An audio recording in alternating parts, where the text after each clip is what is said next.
Elgato sent me the Elgato Facecam Pro, and we're gonna unpack it and test it out.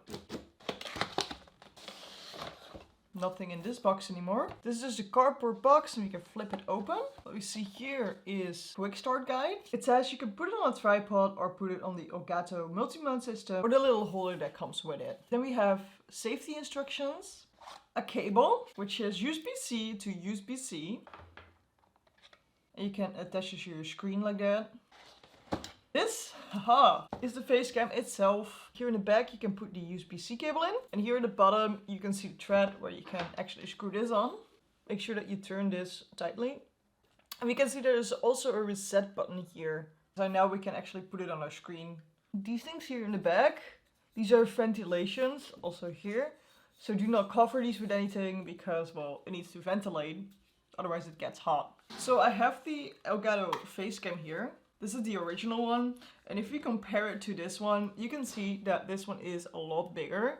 You can see it doesn't have a cap like the Facecam has. It is less high, and it seemed like the mount itself on the Facecam, you can turn it around like that.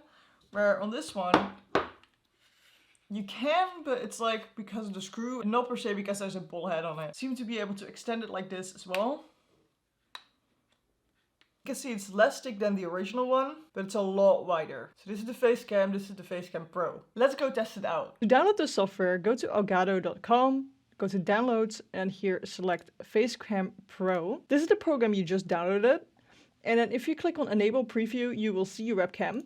It's a me. And now we can set preferences for the webcam. Obviously, you need to have your webcam in your computer. If you don't connect it, it won't work. Everything is on automatic right now, so we're gonna set some things up. I'm using it with natural light right now, so there's a window right there behind the camera. So I have 0 studio lights on at the moment. We're gonna look at the camera with studio lights later. So the first thing I wanna do is remove all the automatic things and set things manually. If you use natural lights and you just use it for calls for work, you can leave it on automatic. But if you use it for stream, I definitely recommend putting things on manual instead. Here we can zoom in if we don't like the crop, but this is pretty intense on my mouth, I would say. Something like this would be more novel, I would say. Let's just do full field of view right now. There's also presets here.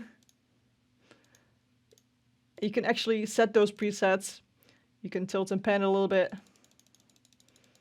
Pan, tilt.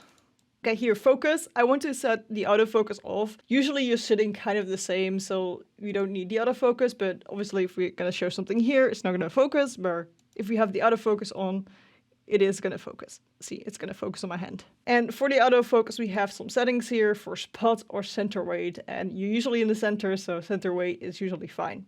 And if we put it on manual, we can set the focus range here. So you're just gonna set it on how far you are from the camera. You can also press these presets here again.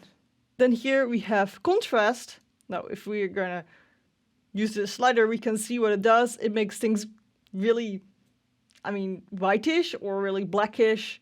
So just move this around until you get to a position where you're like, oh, the blacks are nice, but the whites aren't, too poppy either. Same with the saturation, a lot of color or no color. If you want to do black and white, this is what you want to go for. Otherwise, you just try and match it. A good way to find the right saturation is to look at whites. So here we have some whites, and we're going to try and make them look natural. So for example, this looks really white, but if you look at our face right now, we're kind of like an Oompa Loompa from Charlie and the Chocolate Factory. So we're going to kind of find a middle ground between that. So you can look at the eye whites, you can look at whites on your clothing. Your teeth are usually a little bit off-white, sadly. Again, I'm just gonna put that on manual. And the shutter speed. Okay, so what you need to know from the shutter speed, it makes it darker and lighter, but that's not the only thing it does. So if we have 30 shutter speed and we move our hand, you can see that there's like, it's kind of vague in between. So usually what I do is I usually use 125, but it seems like we have 120 or 28, so we're just gonna do that.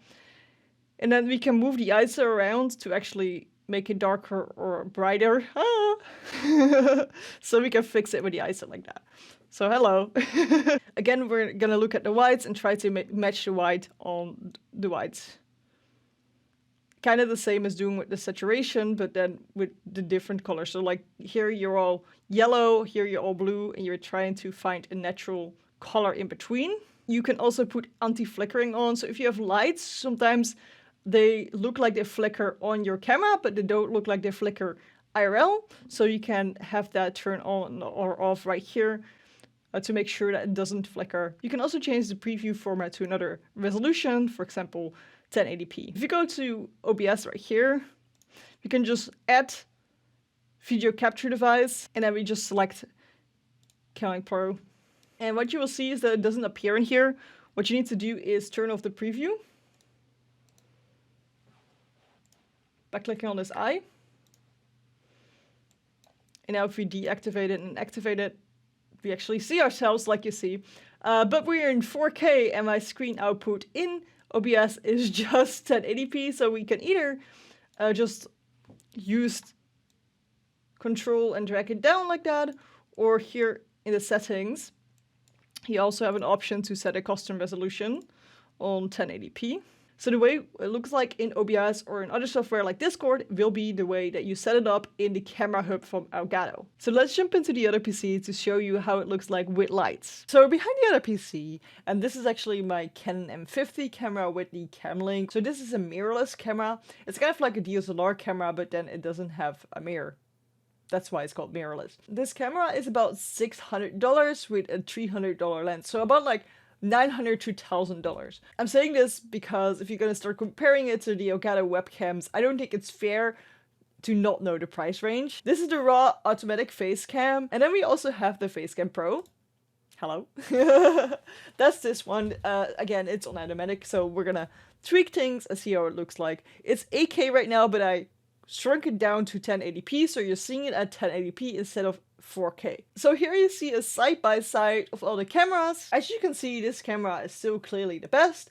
However, the price range of the camera is so much more. You're gonna need an expensive lens, an expensive body, and you also still need a cam link and some cables. So that's gonna be a lot pricier than these two webcams. This one is the cheapest one, which I think you can see that that one is the cheapest one. I think it's really good quality for the price you're paying. But if you look at the other webcam, the Facecam Pro, you can clearly see an improvement between the Facecam and the Facecam Pro. I think the biggest difference is the skin color. It looks a lot more natural on the Facecam Pro than it does on the Facecam. I just feel like that all the colors look a little bit more accurate on the Facecam Pro.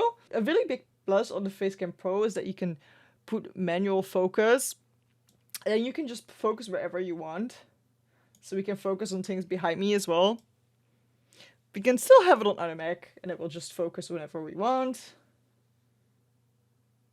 So it's not a problem, but like if you sit still a lot, I would just put it on manual focus. I really like the colors in studio light, and I think it looks really, really good with natural light as well. I also have a tech channel where I unpack a lot of gamer gear and streamer gear. So make sure to also subscribe to my True tech channel right here, and I will see you there. Yeah, I will see you there.